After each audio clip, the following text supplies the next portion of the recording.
नमस्कार, ये आकाशवाणी ईटानगर केंद्र है। तो श्रोताओं, मैं आप सभी को बताऊं, आज 25 अप्रैल 2025 है, यानी कि वर्ल्ड मलेरिया डे।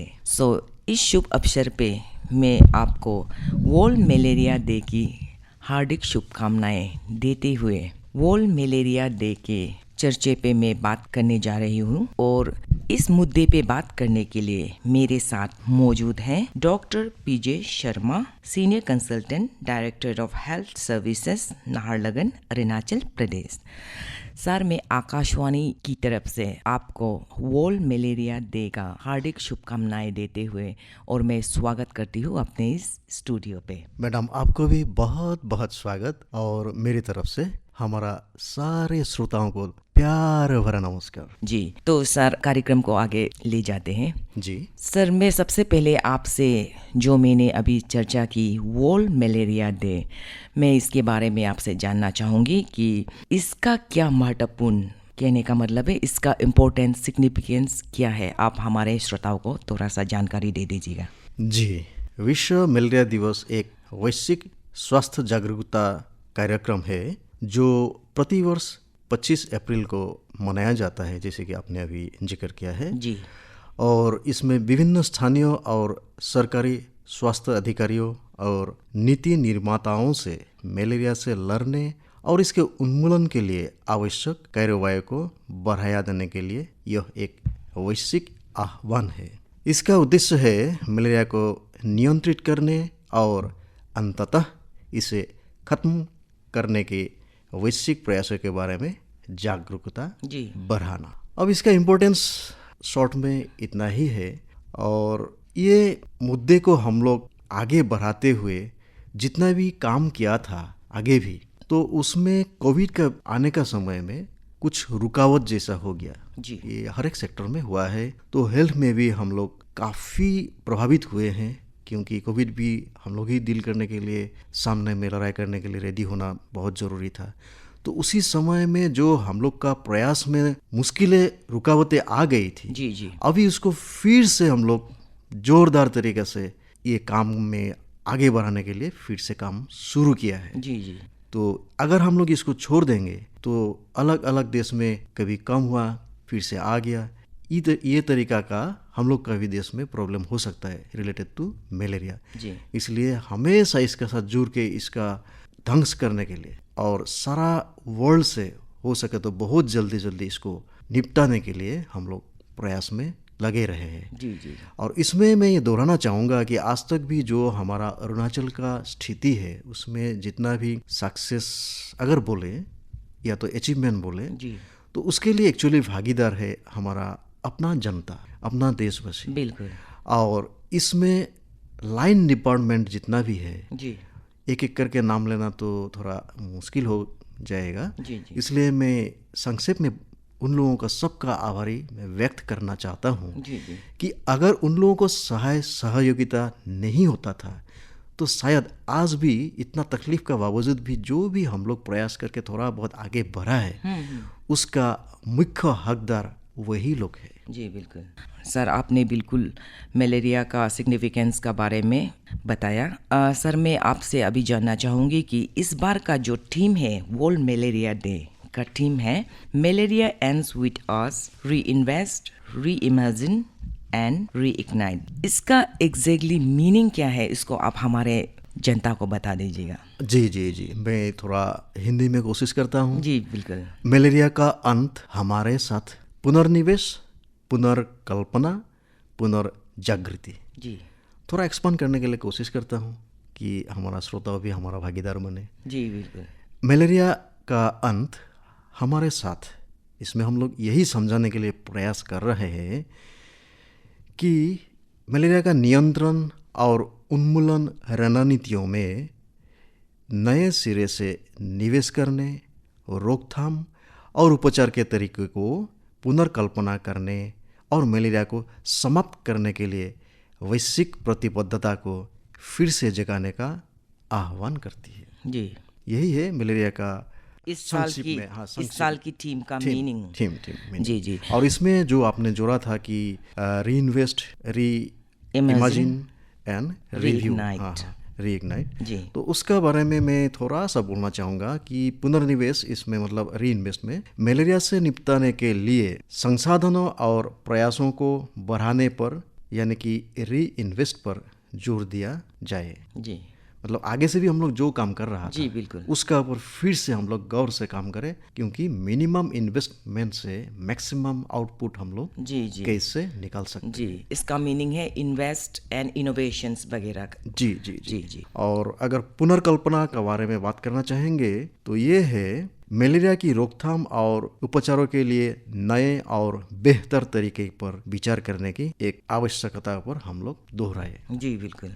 और लास्टली पुनर्जागृति का बारे में मैं यही जोड़ना चाहूँगा कि इसमें मलेरिया के खिलाफ लड़ाई में वैश्विक प्रतिबद्धताओं को फिर से जगाने और मजबूत करने की बात हम लोग करना चाहते हैं इसमें। जी जी जी सर, साथ ही मैं पहले पूछना भूल गया था कि हमारे ये कार्यक्रम सुनने वाले श्रोताओं को मलेरिया बीमारी जो एग्जैक्टली क्या है और उसका मेन जो कॉजेस जो कैसे ये फैला जाता है और इसका कैसे कंट्रोल और प्रिवेंट किया जा सकता है, उसका बारे में भी हमारे श्रोताओं को बता दीजिएगा। जी मैडम, मलेरिया एक जानलेवा बीमारी है जो मादा एनोफिलिस मच्छरों को काटने से मनुष्य में फैलता है। इसका 4 टाइप है। ये हो गया आपका Plasmodium vivax, Plasmodium falciparum, Plasmodium ओवेली और प्लाज्मोडियम मेलेरी मेनली। इसको छोड़ के भी कुछ है, उसके बारे में हम लोग आगे में थोड़ा डिटेल्स में बात करना जी जी बिल्कुल चाहेंगे। और ये मलेरिया प्लाज्मोडियम परजीवी के कारण होने वाला एक बीमारी है जो कुछ केसेस में हल्के लक्षण दिखाई देते हैं और कोई कोई केसेस में बहुत ही डेंजरस लक्षण सामने में आते हैं। जी हल्के लक्षण के बारे में बात करें तो मान लीजिए कि ठंड लगना, तेज से बुखार आना, सिर दर्द शामिल हो जाता है ये सब में। और गंभीर लक्षणों में थकान महसूस करना, भ्रम पैदा होना, दौड़ पड़ना और सांस लेने में कठिनाई जैसा होगा। जी बिल्कुल। अनकॉन्शियस भी हो सकता है जैसे कि फैल्सीपेरम केस। लेकिन कुछ कुछ चीज़ में ऐसा भी हो सकता है कि पहले आपको लूज मोशन जैसा हो गया और बाद में फीवर है और अनकॉन्शियस भी हो गया। जी जी ऐसा केस में हम लोग ज़्यादातर डाउट करते हैं कि ये कहीं फैल्सीपेरम तो नहीं है, क्योंकि फैल्सीपेरम बहुत डेंजरस चीज़ है और ये माथा में चढ़ के मतलब बहुत तुरंत ही इसको मृत्यु की द्वार तक खींच के लेके आते जी हैं। बिल्कुल। सर, आपने अभी बताया कि मलेरिया बीमारी कैसा है और क्या चीज़ है और उसका कोजेस का बारे में भी बताया। तो अभी मैं जानना चाहूँगी कि इसका मेन प्रिवेंटिव मेजर और कैसे इसे कंट्रोल किया जा सकता है, इसका बारे में भी हमारे श्रोताओं को थोड़ा सा जानकारी दे दीजिएगा सर। जी, प्रिवेंशन के लिए देखिए कि जहाँ पे मच्छर अंडा देते हैं, जी। अभी बारिश शुरू हो गया है तो जहाँ जहाँ पानी रहेंगे उसमें जब ये मच्छर अंडा देगा, बहुत मच्छर अंडा देगा, लेकिन मेरा खासकर जो स्टैग्नेंट वाटर में। स्टेगनेंट वाटर में और जो स्पेशली ये जो एनोफिलिस का मादा मॉस्किटो है भी तो उसका अंडा वहाँ पे आने के बाद में वो जब जर्मिनेट होगा जी उस समय में हम लोग अगर अलर्ट रहे कि अभी बारिश हुआ है और 2 दिन का अंदर अंदर इसको फिर से हम लोग पूरा सफाई करें ठीक से, तो कहीं पे ये अंडा रहेगा नहीं। अगर अंडा को हम लोग डिस्ट्रॉय कर सकते हैं जी तो आने का सवाल ही नहीं। बिल्कुल। तो इस तरीके से अगर हम लोग काम करेंगे तो ये बहुत ही बेहतरीन एक ऑप्शन है। जी बाय चांस अगर इसमें कुछ हम लोग का मुश्किलें हो गए तब एक काम कर सकते हैं कि मॉस्किटो रिपेलेंट जी अगर बाइटिंग होगा, जिस समय में बाइटिंग होने का चांस है उसी समय का आगे, क्योंकि दिन में तो हर एक समय में तो बार बार नहीं करते हैं, जी तो उसका पहले कुछ मॉस्किटो रिपेलेंट हम घर में यूज़ कर सकते हैं या तो अपना बॉडी में उसको लगा सकते हैं मैसेज हिसाब से। अगर कोई झूम खेती में काम करने के लिए जाता है तो उसमें कम से कम धुआं दे सकते हैं, जी बिल्कुल। या तो हम गांव का घर में है तो अपना आसपास में धुआं दे सकते हैं शाम का समय में। इस तरीके से हम उसको मॉस्किटो का जो डेंसिटी है वो जो काटने के लिए हमारा पास आने के प्रयास करेंगे उसी डेंसिटी को ही हम ख़त्म कर दें। दूसरा बात है कि ये जनरली नहीं बोला जाता है, लेकिन हम इसमें एक बहुत ही इम्पोर्टेंट पॉइंट समझता हूँ और उसको गोपनीयता में इसमें ओपन करने जा रहा हूँ। ये बहुत ही इम्पोर्टेंट बात है। देखिए हमारा सिटी मतलब नाहरलगुन बोले, ईटानगर बोले, मैक्सिमम बिल्डिंग आ चुका। अब आदमी सोचते हैं कि जितना हाइट बढ़ते जाएंगे मॉस्किटो इतना कम होते जाएंगे। थियोरेटिकली तो ठीक है, लेकिन बिल्डिंग का इतना ऊपर तक कि कैसे मॉस्किटो पहुँच गया? पानी तो नीचे है, अगर जमता भी है। इसमें एक देखने का चीज़ होता है कि कि टेरेस से जो पानी निकल के नीचे जाता है ग्राउंड तक, वो कनेक्टेड टू अर्थ बाय सम कोई तो नली होगा। जी बिल्कुल। उसी में ही मॉस्क्विटो आके जमा हुआ रहता है, क्योंकि उसका अंदर में उसके लिए एक फेवरेबल क्लाइमेट मेंटेन होके रहता है, क्योंकि उसको कुछ ह्यूमिडिटी चाहिए। तो नीचे में पानी है, पाइप में कम से कम उसका कुछ ह्यूमिडिटी मेंटेन होते रहेगा। बाहर में जितना भी धूप हो, जितना भी ड्राइनेस हो, उससे क्या मतलब है, क्योंकि अंदर में तो पाइप के नीचे से हमको किया जाता है, पानी निकल के जाता है, तो वो जितना वार्म होगा उसमें इतना ह्यूमिडिटी ऊपर तक के आते रहेंगे। तो इसी तरीक़ा से ये एकदम कनेक्टेड टू आपका बाथरूम हो सकता है, टॉयलेट हो सकता है, आपका किचन हो सकता है। तो ये कनेक्शन ऑटोमेटिक मिल जाता है। तो अलर्ट रहना है कि हमारा अगर ऐसा कि मैं कहीं पे दिक्कत आ रहा है, उसको इंस्पेक्ट करना चाहिए, तब उसी का मुताबिक कुछ मतलब स्टेप उठाना है जो उनके लिए सूटेबल है, घर वालों के लिए। इसका बात हो सकते है कि जिस समय में स्प्रेड हो रहा है, अगर ये ज़्यादा से स्प्रेड होता था एक समय में, उस समय में हम लोग डीडीटी स्प्रे का बात करता था।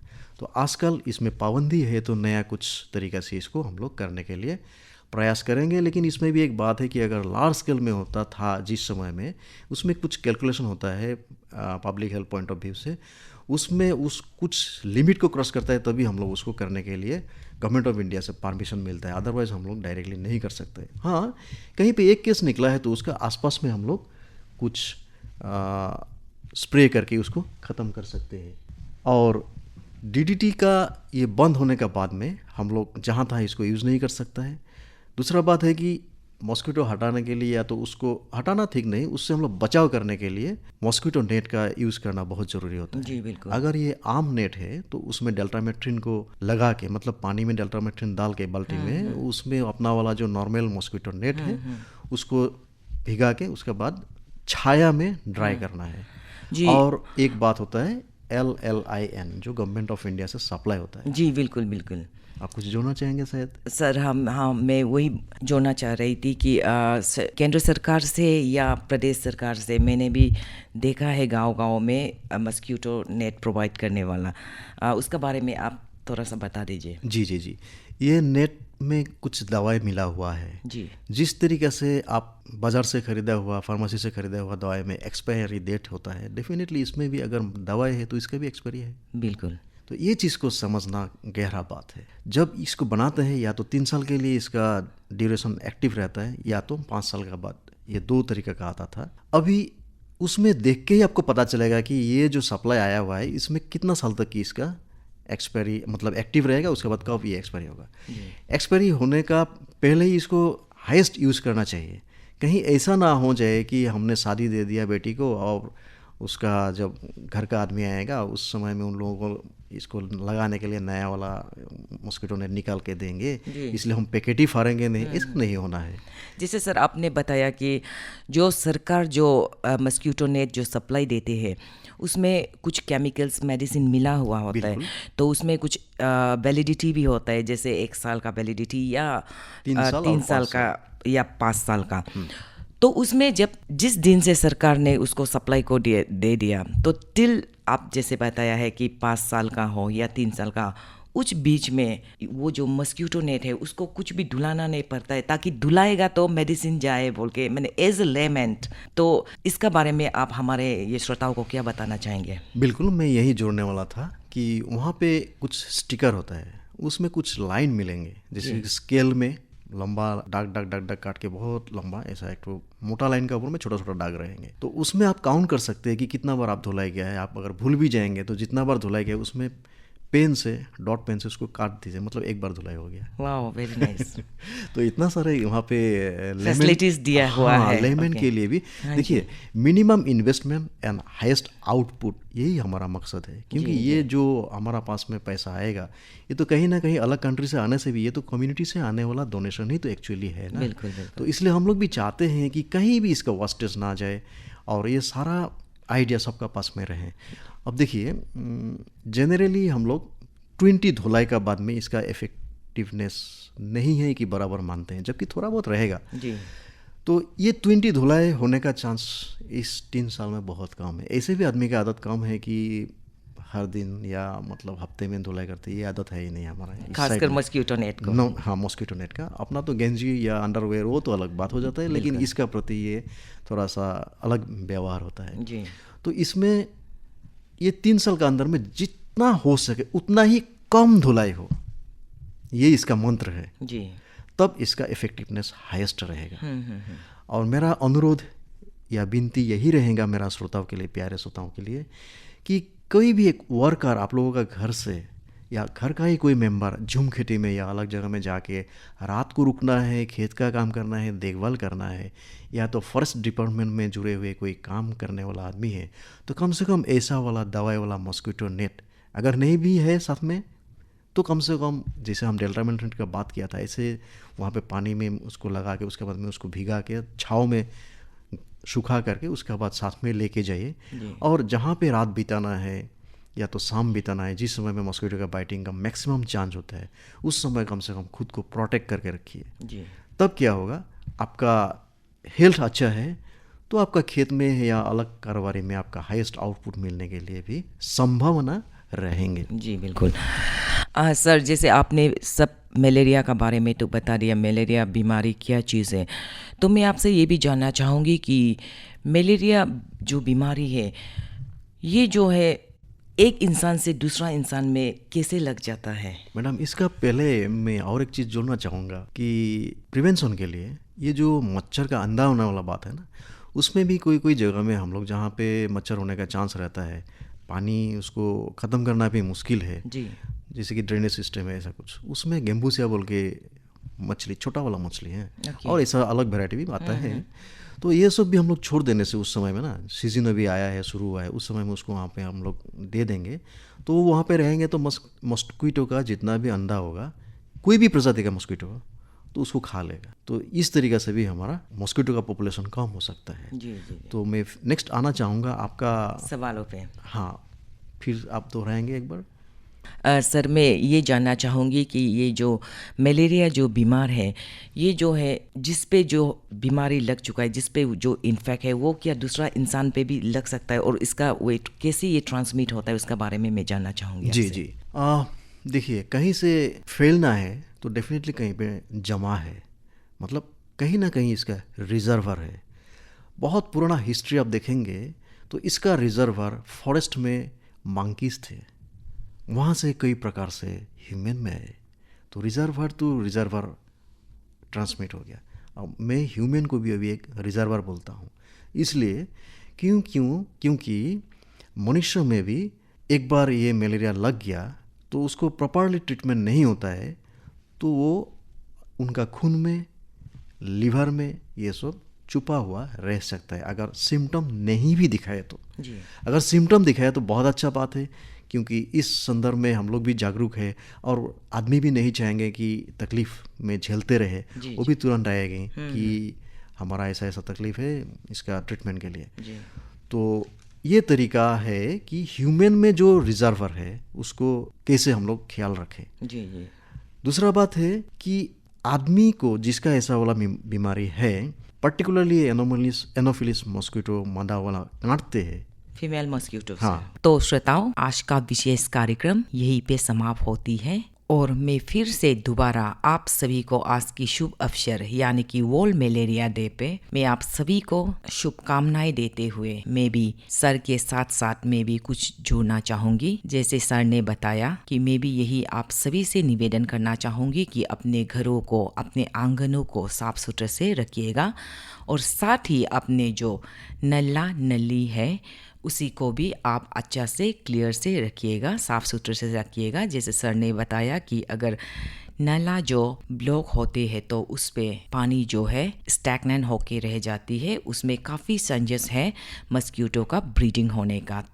और अगर वहाँ पे ज़्यादा मस्क्यूटो का जो ब्रीडिंग होता है तो वहाँ पे बीमारी मलेरिया जैसे हमने चर्चा की, इसका ब्रीडिंग होने का ज़्यादा चांसेस है और ये मलेरिया बीमारी ज़्यादा फैलने का काफ़ी चांसेस है। तो आप सभी को मैं फिर से विनती करती हूँ, आप सभी से मैं रिक्वेस्ट करती हूँ कि अपने सराउंडिंग को साफ सुथरे से रखिएगा। और मैं फिर से दोबारा सर आपको भी अपने स्टूडियो में आने के लिए बहुत बहुत धन्यवाद, और आपने यहाँ आके हमारे श्रोताओं को जानलेवा बीमारी मलेरिया से जुड़े तमाम पहलुओं पर बताई और हमसे भी बातचीत की। आपको हमारा स्टूडियो में आने के लिए फिर से बहुत बहुत धन्यवाद। और श्रोताओं, मैं उम्मीद करती हूँ कि आपको हमारा ये आज का अंक पसंद आया होगा। अगली कड़ी में भी इसी तरह की दूसरी विषय पर भी जानकारी देते रहेंगे। तब तक के लिए अपना रेडियो दोस्त ओमएम टासुंग को इजाजत दे। और इस कार्यक्रम को प्रोड्यूस किया गया है टीताली प्रोग्राम एग्जीक्यूटिव। तो श्रोताओं, आप सभी को फिर से धन्यवाद। नमस्कार।